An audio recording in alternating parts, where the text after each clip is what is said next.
வணக்கம் நண்பர்களே. இன்னைக்கு நம்ம பார்க்க போற ஜாதகம் புதையல் அதிர்ஷ்டம் எப்படி கிடைக்கும், எப்படி கிரக நிலைகள் இருந்தா புதையல் அதிர்ஷ்டம் கிடைக்கும் அப்படிங்கிறத நம்ம பார்க்க போறோம்.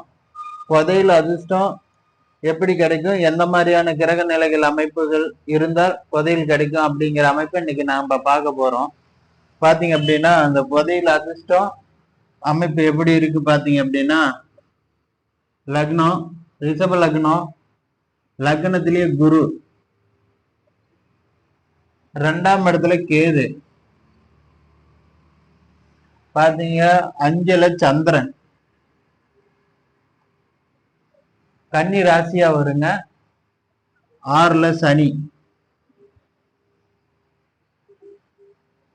7ல செவ்வாய், 8ல ராகு, 10ல புதன், 11ல சுக்கிரன், சூரியன். பாத்தீங்க அப்படின்னா இந்த அமைப்புல பாத்தீங்க அப்படின்னா இந்த ஜாதகர் பாத்தீங்க அப்படின்னா பிறக்கக்குள்ள பாத்தீங்க அப்படின்னா ரிஷப லக்னம், கன்னி ராசி, அஸ்த நட்சத்திரம், பிறக்கக்குள்ள சந்திரன் திசையில பிறந்திருக்காங்க அந்த ஜாதகர். சந்திரன் திசையில பிறந்து சந்திரன் திசைக்கு முடிஞ்சு செவ்வாய் திசை முடிஞ்சு ராகு திசை முடிஞ்சு குரு திசை முடிஞ்சு, ராகு திசையும் முடிஞ்சிருச்சு, குரு திசையும் முடிஞ்சிருச்சு. இப்போ சனி திசை நடப்புல நடந்துட்டு இருக்கு. இந்த சனி திசையில இந்த ஜாதகருக்கு எப்படி புதையல் கிடைச்சது, இந்த ஜாதகத்துக்கு டேட் ஆஃப் பர்த் எல்லாம் வேண்டாம், கிரகநிலை அமைப்பு மட்டும் போட்டிருக்கேன். பாத்தீங்க அப்படின்னா இந்த ஜாதகருக்கு எப்படி புதையல் கிடைச்சிச்சு அப்படின்னு நம்ம பார்க்க போறோம். பாத்தீங்கன்னா லக்னத்திலேயே குரு, இந்த ஜாதகருக்கு லக்னத்திலேயே குருங்கிறதுனால இவர் ரொம்ப நல்லவர். குரு திசை வரைக்கும் இவர் சொன்ன வாக்கு காப்பாத்துவாரு. அந்த அமைப்புல இந்த குரு திசை நடந்திருக்கு. இந்த லக்னத்திலேயே குரு இருக்கிறதுனால நம்ம நல்லவரும் கூட, கொடுத்த வாக்கு காப்பாற்றக்கூடிய அமைப்பு இந்த ஜாதகருக்கு. அப்படியே பாத்தீங்க அப்படின்னா சனி திசை ஆரம்பிச்ச உடனே பாத்தீங்க அப்படின்னா இவருக்கு இந்த புதையில அதிர்ஷ்டம் அந்த மாதிரியான அமைப்புகள் இந்த சனி திசையில தான் இவருக்கு வந்தது. திடீர் அதிர்ஷ்டம், புதையல், இந்த மாதிரியான அமைப்புகள் சனி திசை ராகு புத்தி.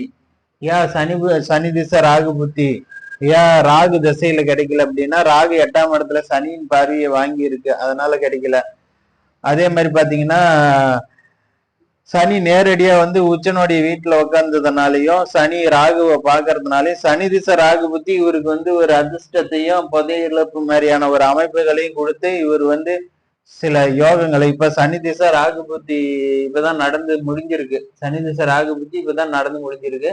இந்த சனி திசை ராகு புத்தி இவருடைய வாழ்க்கையில ஒரு டர்னிங் பாயிண்ட் அமைப்புல இந்த சனி திசை நடந்திருக்கு. இந்த சனி திசையில இந்த புதையல் கிடைக்கும் ஒரு அமைப்பு பாத்தீங்க அப்படின்னா சனி திசை ராகு புத்தி. இந்த மாதிரி அமைப்புல லக்னம் லக்னாதிபதி உச்சமாகி லக்னத்துல குரு இருந்து 6ஆம் இடத்துல 6, 8, 12 சம்பந்தப்பட்ட சனி திசை வரக்குள்ள சனி திசை ராகு புத்தியில இவருக்கு புதையல் மாதிரியான அமைப்புகள்ல வெற்றி பெற்று அந்த புதையல் மாதிரியான அமைப்புல மிகப்பெரிய அந்தஸ்துக்கு போயிட்டாரு.